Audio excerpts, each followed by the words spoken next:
PBBM admin di handa sa sakuna? Hinahanap nyo na naman si VP Sara, OVP yung pinakahanda sa relief.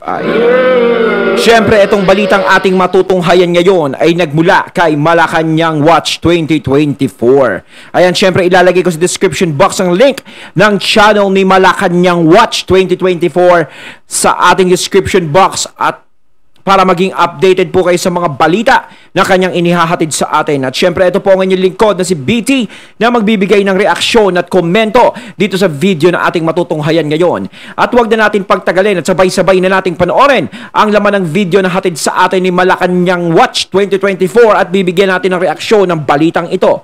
Pasok! Natin ngayon, ayun, si Sir Badong uli. Yung pong kapalpakan, ang dami po nating nakita ngayon. No? Tambad na tambad. Sabi ko na swerte itong gobyerno na to, pamahalaan na to, kasi hindi pa po talaga napaka-contrast po ng panahon ni Pangulong Duterte na lahat. Hindi, totoo yan, no? Totoo yung sinasabi ni Sir Badong. Napakaswerte ng pamahalaan na to. Di ba? Dahil hindi nila sinalubong o hindi pa sila nakakasalubong ng mga sakuna o kalamidad na matitindi o yung mga krisis talaga na matitindi. Hindi katulad nung hinarap ni Tatay Digong talaga. 'Di ba? Yung sa Mindanao, 'di ba? Yung problema noon, 'di ba? Doon sa mga terorista. 'Di ba? Laking problema noon. Sa Marawi 'yon, 'di ba?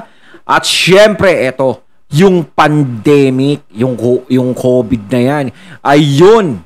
Ang laking problema talaga yun. Hindi nila nasalubong yun. Wala na ngayon yun. Kaya kung talagang pagpaparisin lang yung nangyayari ngayon, tsaka noon, mas mabigat yung mga sinalubong ni Tatay Digong dati. Diba? Paano kaya kung sila ang nakaupo noon? Diba? Sila yung presidente. Sila yung mga alitap-tap na nakaikot sa presidente.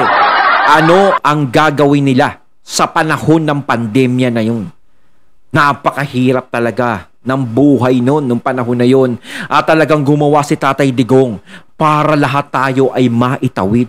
Ng uri ng sakuna dumating sa atin. Ito po, kauna-unahan, hindi pa nga po sa totoo lang mag-real talk tayo hindi pa po ito mga super typhoon. Pangkaraniwan pa lang po ito. No?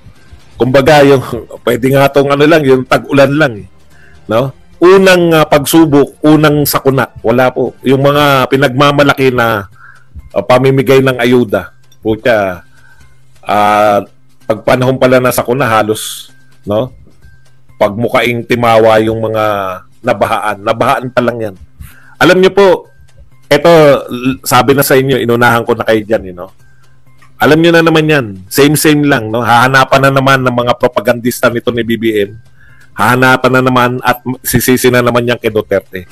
Alam nyo, nung panahon ng pag-handle ni Pangulong Duterte, kahit yung pinakamabigat, yung pong tinatawag natin pandemya, wala pong reaksyon na negative gaano. Mayroong negative reaction mula lang po sa mga dilawan. Alam nyo naman, kahit na anong gawin ni Duterte, magre-react yan. Pero hindi po sila pinapansin dahil ang totoo po, nakikita ng taong bayan, no? Ulitin na naman natin to, nakikita ng taong bayan kung gaano po yung paghanda na ginagawa. Okay, 34 na po ang reported na nasawi dito po sa baha. Kaya paparamay pa po yan habang dumadami po, tumatagal.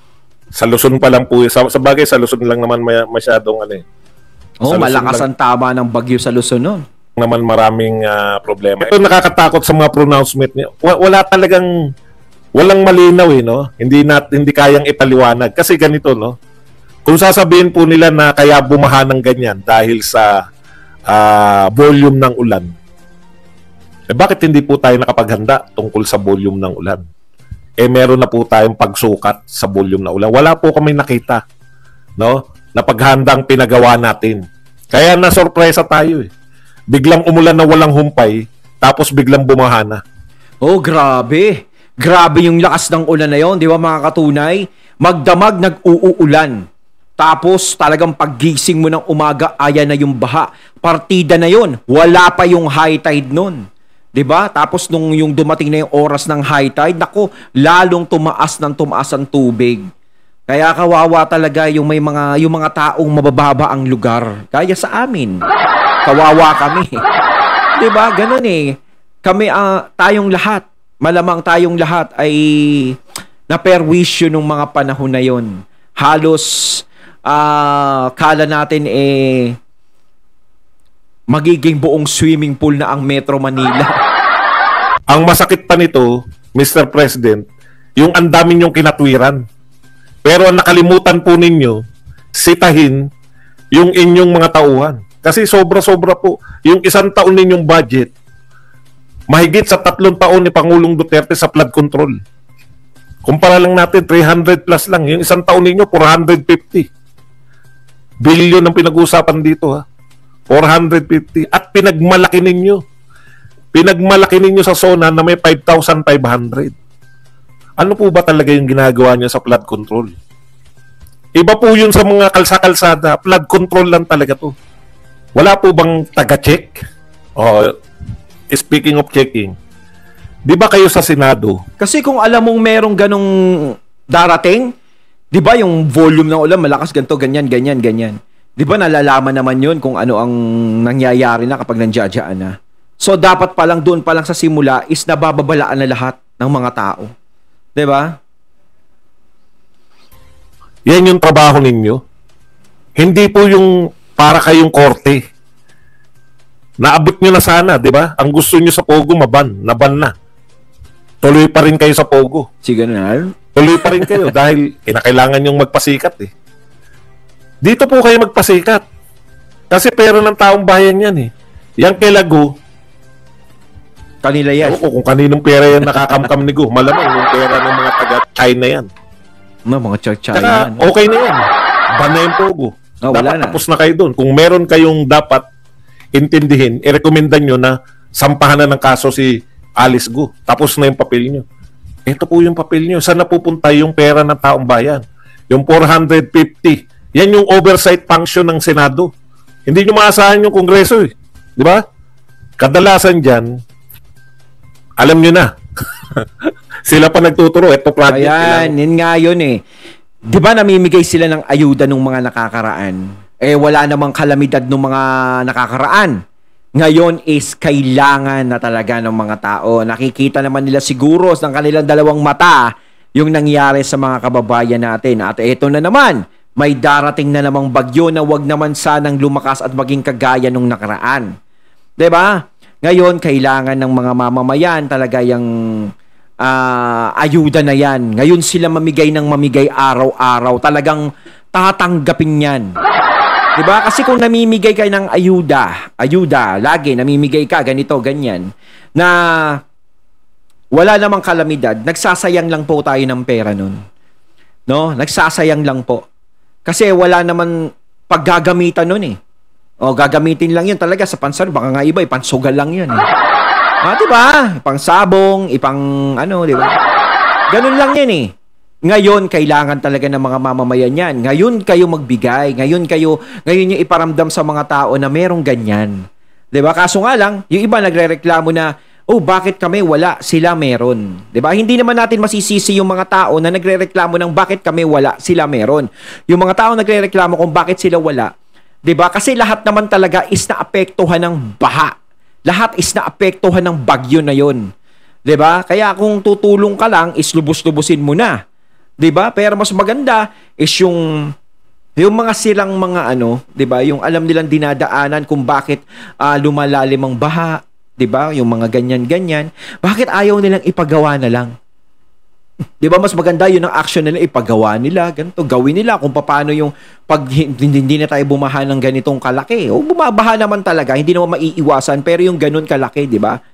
Kaya nung ibang mga lugar, no, na binaha talaga kasi sila yung mga floodgate nila, no, dapat inaayos yan, diba? Yan pinopondohan, diba?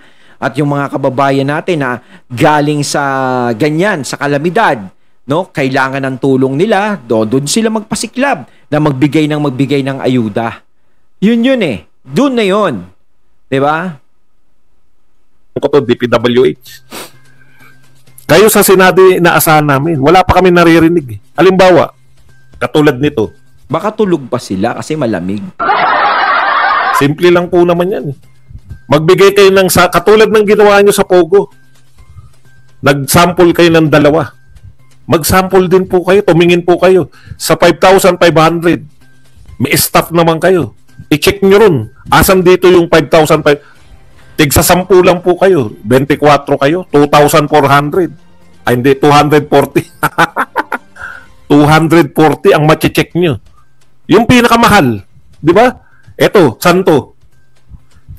Halimbawa, meron, di ko alam kung anong pangalan ng mga project na flood control eh. O ano to nilagay nyo? May budget to na 10 million. Saan to makikita? Puntahan ng staff nyo. Kunan. Imbestigahan. Kinakailangan may mangyari. Kasi, Hindi nila gagawin yun.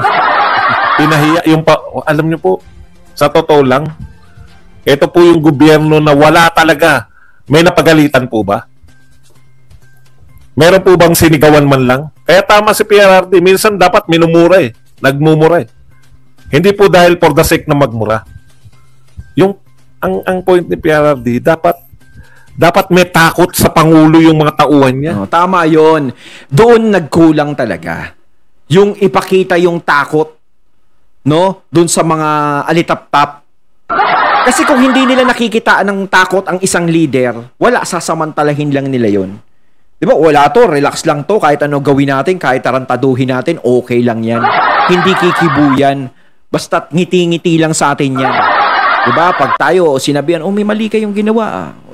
Kasi gano'n. Sige, basta huwag nyo na ulitin. Hirap yung gano'n, di ba? Kailangan talaga is pinapakita mo talaga na ikaw ang leader na dapat nilang sundin. Ang desisyon mo dapat ang masusunod. Di ba? Kung taong bayan ang uunahin mo, kahit kumontra sila, wala silang pakialam doon. Dahil ang taong bayan ang nagluklok sa'yo sa pwesto. 'Di ba? Kung merong may karapatan sa'yo ay ang taong bayan. 'Di ba? Yun ang gusto nila talagang maramdaman. Hindi yung komento ng mga alitap-tap na yun kung ano ang sasabihin nila. Kasi parang katulad nito, binahata yung ngayon. Ano na ngayon ang susunod? Bigyan ko kayo ng susunod. Ito po ang ginawa ni Martin Romualdez doon. Nag-inspection sila, di ba? Tapos may nakita si Martin. Alam nyo kung anong proposal ni Martin? Hindi, dapat po yan. Nasaan yung mga project nyo rito, DPWH? 5,500 yung sinabi kong project nyo. Bakit binabaha pa rin tayo? Dapat may ganun, di ba? Dapat sitahin nila yon. Kung nagbibigay sila ng pondo, dapat kung hindi ginagawa. Kasi pag ganyan, binabaha, ibig sabihin, hindi iniintindi. Di ba? Kung iniintindi yan, ginagawa yung flood control na yan para hindi tayo bahain. Nagtatrabaho sila. Ngayon, bakit tayo binabaha? Gayong may pondo naman pala. Ay, naku. Pero ano po yung sinasabi? Ito po, nag-inspection si Martin. Ito ang sinabi, swift repair of Navotas floodgate amas. Romualdez orders immediate funding. Pondo na naman agad. Wala man lang. Nakahanap na naman ng may nasira pala. Kaya pala baha, yung nasira po ba na butas, yun yung dahilan ng baha? Ay, Sir Badong, yes. Yan ang naging numero 1 problema ng baha sa Navotas. Yung floodgate na nasira, na binangga ng, na pinilit ng barge, pinilit ng mga tugboat, hatakin yung barge na mababaw ang tubig. Diba? Kundi ba naman sila sandamakmak na engot? Diba? Mantakin mo, maninira lang sila, is yun talagang maaapektuhan pa yung buong lugar na yon. Hindi nila inintindi yung mga taong maaapektuhan doon. Diba? Ang inintindi nila yung sarili nila, yung barge na yon para mahatak nila. Sinira nila yon. Tapos hindi nga nanagot yung mga yun eh. Kung tutuusin, dapat yun makulong. Dapat yun managot. Diba? Hindi na nagot yung mga yun. Ngayon sinabi, gagawin. Kailan pa? Pagpalagay natin, sige, aaksyonan, gagawin. Dapat yan sa mabilis na proseso dahil nagsusunod-sunod yung bagyo. Diba kawawa yung mga tao sa Navotas na nilulubog ng baha? Hindi nila ganun iniintindi. Diba? Pagpalagay natin, sige, sabi nila, iniintindi namin. Diba? Ngayon, kung sinasabi na, ipapagawa nung nakabangga, yung nakasira ng floodgate na yon, dapat pa rin managot yung mga taong naging sangkot doon sa pagkasira ng floodgate na yon.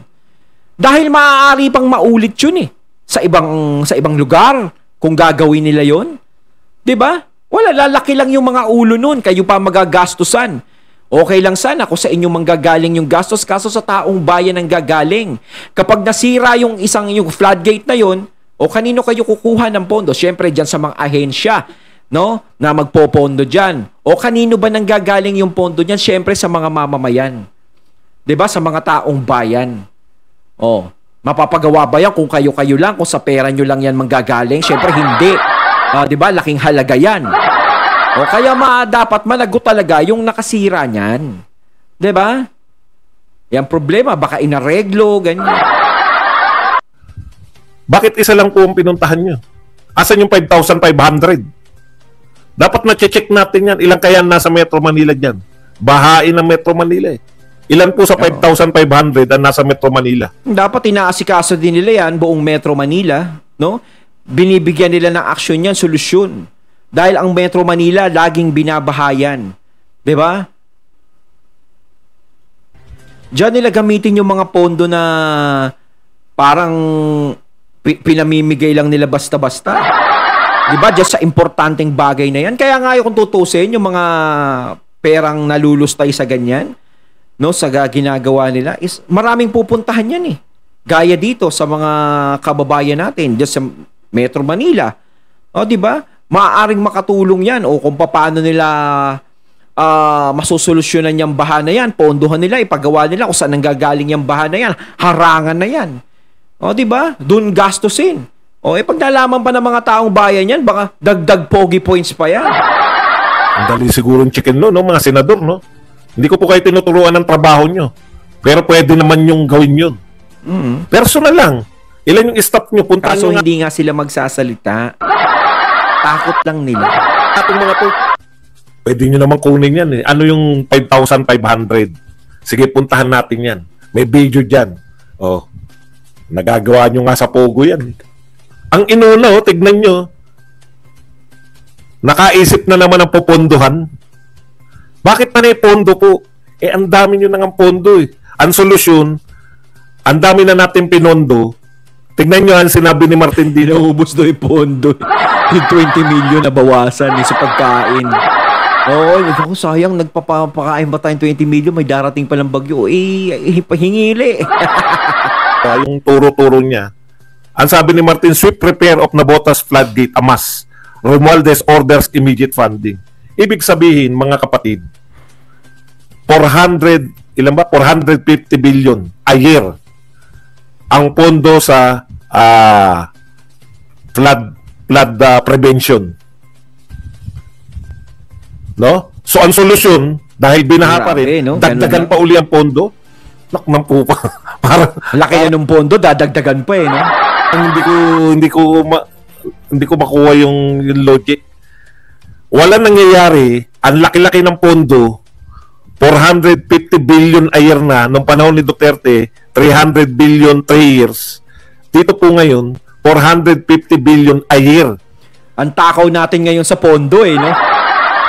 Binaha pa rin, mahina pa lang po yung bagyo. Mahina po yan, hindi po yan super typhoon eh. Binaha pa rin. Ang solusyon nila, dagdagan yung pondo kasi may popondohan na naman daw. Pondo lang tayo ng pondo. Paano pag binaha pa rin? Magdadagdag ulit tayo ng pondo. Walang konkreto. Kung may minumura tayo o pinagre-resign o kusa nagre-resign, di ba? Magpaliwanag ka, DPWH. Natating natunghayan ng video na nagbula kay Malacanang Watch 2024 at syempre yung boss na yan na nagbula kay Sir Badong. Arateles, kayo anong masasabi nyo tungkol dito sa video na ating natunghayan ngayon? Comment lang po kayo sa comment box. So once again, I'm BT and I'm out. Peace.